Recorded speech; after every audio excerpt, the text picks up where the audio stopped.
매주 만나는 정치 이슈 뉴스 시사회 장성철 공론센터 소장과 함께하겠습니다. 안녕하십니까?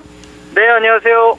전당대회 여당의 전당대회 계속해서 말들이 많습니다. 이제 얼마 안 남았네요. 모레부터 당원 투표 시작을 하니까요. 네. 합동 연설회 5차례 다 끝났는데 네. 어떻습니까? 합동연설회랑 TV 토론, 라디오 토론을 보면 한마디로 난장판이다. 네. 자폭 폭로 전당대회다. 이렇게 말씀드릴 수가 있을 것 같아요. 네. 어떤 당을 어떻게 개혁을 하고 혁신을 하고 정치권을 어떻게 바꾸고 미래에 대한 비전을 내세우고 민생을 어떻게 챙기고 국민을 위한 정치를 어떻게 하겠다라는 것보다는요. 쟤 나쁜 사람이에요. 쟤 나쁜 사람이니까 쟤 찍어주면 안 돼요. 쟤는 진짜 우리 당대표 되면 안 돼요. 이러한 상호 네거티브성 공격. 그리고 쟤는 옛날에 저한테 저랬거든요. 쟤 이상한 사람이에요. 이렇게 손가락질하는 이상한 전당대회가 됐어요. 근데 이렇게까지 하는 이유는 뭐라고 보십니까? 감정 싸움인 것 같고요. 네. 또한 이제 원희룡 후보 측에서 먼저 네거티브를 시작을 했는데 네. 어쨌든 본인은 뒤지는 후보니까 따라가는 후보, 앞서가는 후보를 이제 잡으려면 네거티브가 제일 좋거든요. 내 지지율을 올리기 힘들면 상대의 지지율을 끌어내리는 것이 선거의 하나의 정치적인 공학인데 네. 그러기 위해서 막 여러 가지 막 폭로도 하고 공격도 하고 있잖아요. 그런데 왜 지지율은 한동훈 후보는 이제 올라가는데 원희룡 후보나 나경 후보는 계속 그 자리 그대로일까요? 그러니까 첫 번째로 이번 전당대에 임하는 당원들의 생각과 판단이 네. 당이 좀 바뀌어야 되겠다, 변화해야 되겠다. 윤석열 대통령과 한 팀이 되고 윤석열 대통령과 호흡을 맞추고 발걸음을 같이 하면 과연 우리 당이 국민들로부터 지지를 회복할 수 있을까? 그건 아닌 것 같다. 대통령 지지율 너무 낮잖아. 그런데 대통령하고 호흡을 같이 한다고? 한 팀이 된다고? 그럼 이거는 국민의 눈높이에 맞지 않는 결정이다. 그럼 당이 변해야 되는데 대통령과 현명하게 차별화할 수 있는 사람은 한동훈인 것 같다. 그러한 판단을 당원들이 하는 것 같고요. 총선하고 같은 바람이 이어지고 있는 거네요. 그러면 총선에서도 바뀌어야 된다. 그래서 이제 야당이 상대적으로 승리를 했으니까. 그렇게 봐야 될 것 같아요. 그래서 현재대로 그대로 하면 우리가 국민의 지지와 신뢰를 받을 수가 있을까? 변해야 된다. 변화의 적임자는 한동훈이다. 그러한 생각을 기본적으로 하시는 것 같고요. 깜이라는 부분에 있어서 한동훈, 그다음 원희룡, 나경원, 윤상현 누가 과연 당대표 깜일까? 누가 이재명 당대표랑 제대로 싸울 수 있는 전투력을 가지고 있는 사람일까? 그런 생각도 하나의 결정 요인이 아닌가라는 생각이 듭니다. 그러니까 변화를 해야 되기 때문에 한동훈 후보를 선택을 하고, 근데 깜냥도 된다는 말씀이신 거죠? 지금 그러니까 자격도 된다 이렇게? 법무부 장관도 했고 비대위원장도 했고 선거대책위원장을 했잖아요. 네. 지금 나경원 후보나 원희룡 후보나 윤상현 후보 국민의힘 계열의 보수정당에서 한 30년 정치를 해왔지만 원내대표는 해보고 비대위원은 해봤지만 이렇게 당을 이끄는 선거를 총지휘하는 그런 역할을 안 해봤거든요. 그러니까 당원들이 약간은 좀 불안하다? 아니, 저 사람들이 과연 당대표 할 감인가? 할 수 있을까? 그런 생각도 하는 것 같아요. 전체적인 기강보다는 어떤 자리를 얼마만큼 했었는지 이 질을 따진다는 말씀이시군요. 그것도 한 요인이라고 볼 수 있죠. 네. 네거티브를 하게 되면 이제 저희도 할 얘기가 더 그만큼 풍성해지는 효과도 볼 수가 있는데 댓글팀 의혹 어떻게 보십니까?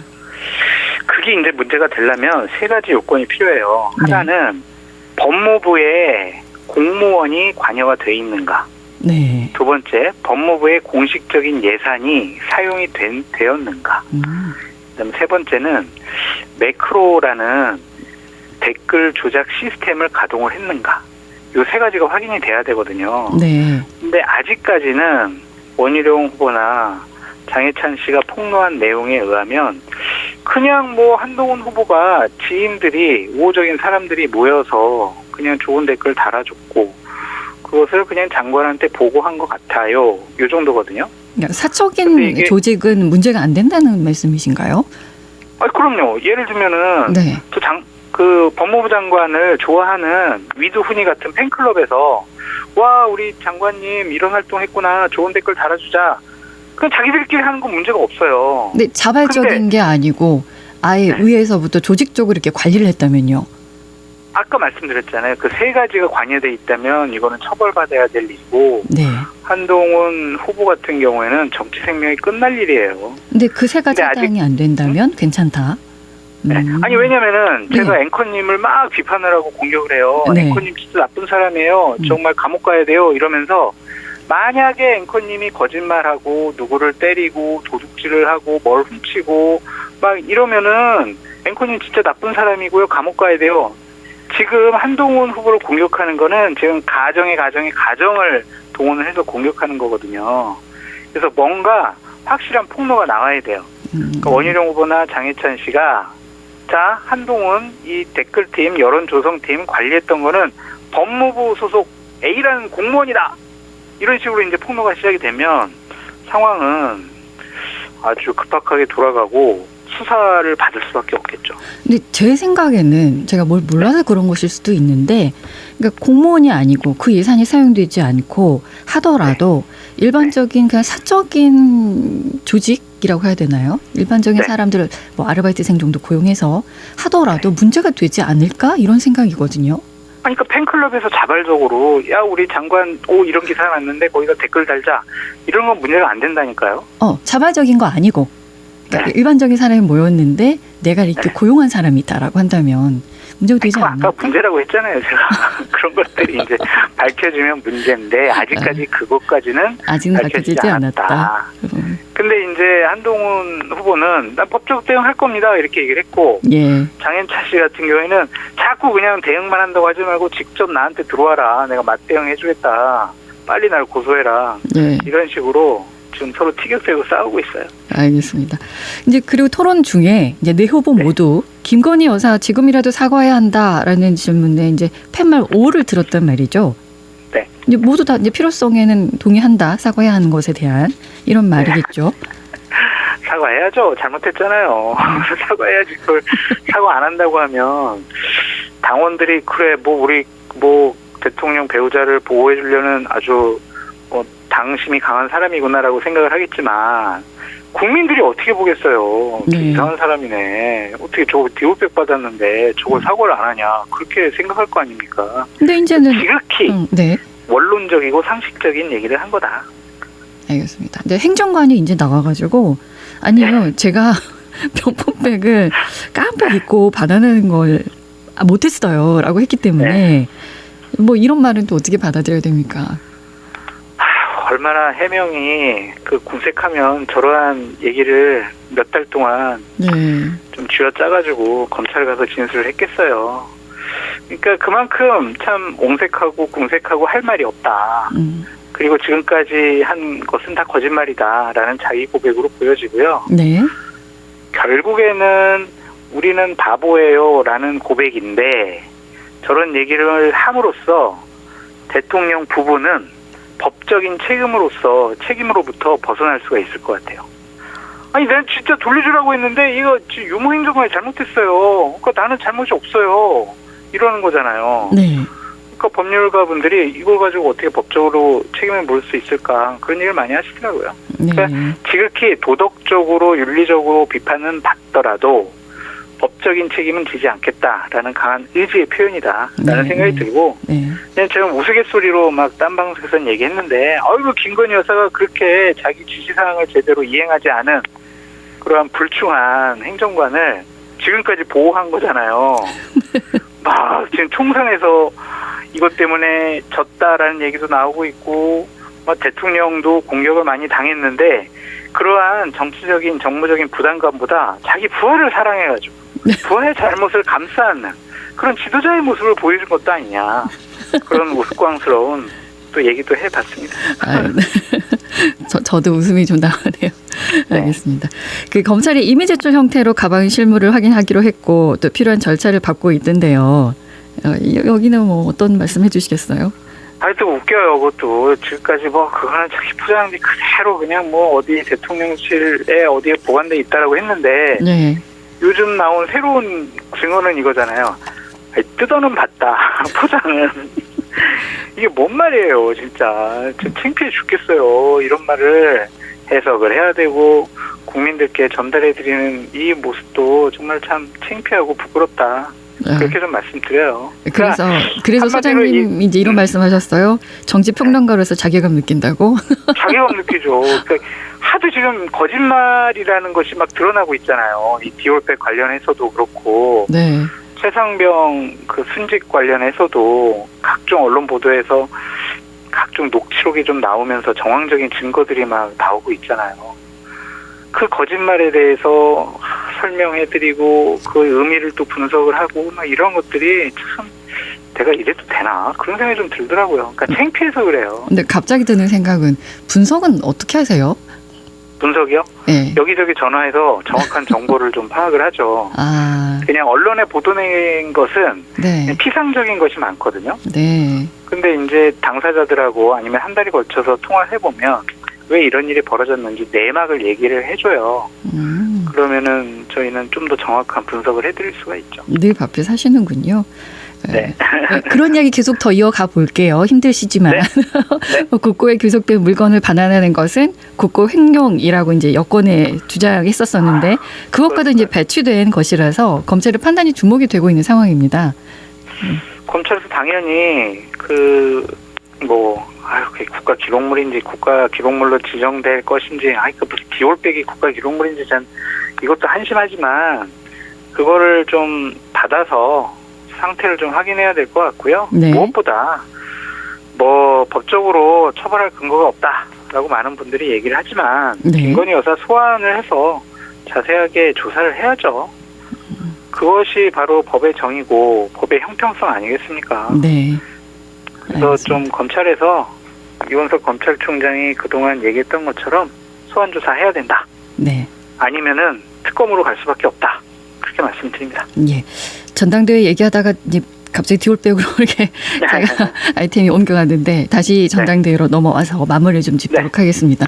지금 현재 경쟁 구도는 한동훈 후보의 거의 승리가 확실시되고 있다고 보시는 거죠? 그렇죠. 각종 여론조사를 보면 국민의힘 지지층과 한동훈 후보 측에서 했다라는 당원 여론조사를 보면 네. 일단 과반수 50%를 넘는 것으로 항상 조사가 되고 있어요. 네.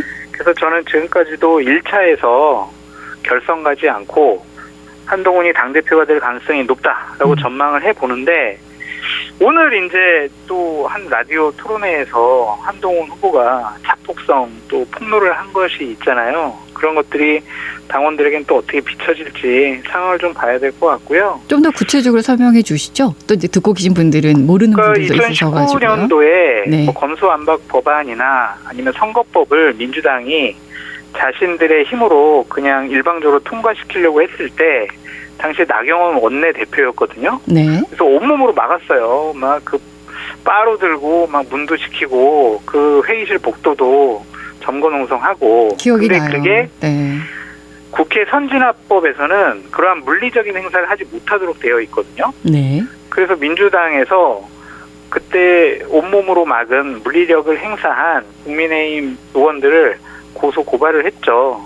네. 그래서 그런 것들이 이제 패스트트랙 법안과 관련해서 막은 것에 대한 고소 고발인데 그것을 이제 원고가 기소를 어쨌든 법무부에서 검찰에서 하잖아요. 네. 그러니까 검찰을 지휘하는 당시에 한동훈 법무부 장관이 이제 정권도 바뀌었으니까 네. 좀 그는 검찰에서 공소 취하를 좀 해달라 이런 식으로 나경원 후보가 한동훈 법무부 장관에게 부탁했다, 청탁했다 네. 네. 이런 내용이었어요. 그걸 발표를 했다는 거에 대해서 진짜 깜짝 놀랐습니다. 아니 그 나경원 후보 제가 그 생방송으로 보고 있었는데 완전 황당해가지고 말을 못하더라고요. 그러면서 이제 페북에다가 글도 남기고 네. 방금 전에 이제 서울, 인천, 강원도 합동 연설회가 있었거든요. 네. 거기서 이제 그 주제 갖고 나경원 후보가 한동훈 후보를 세게 비판하고 공격을 했고요. 네. 한동훈 후보는 그것에 대해서 한마디도 안 하더라고요. 본인도 말실수를 했다 생각하는 걸까요?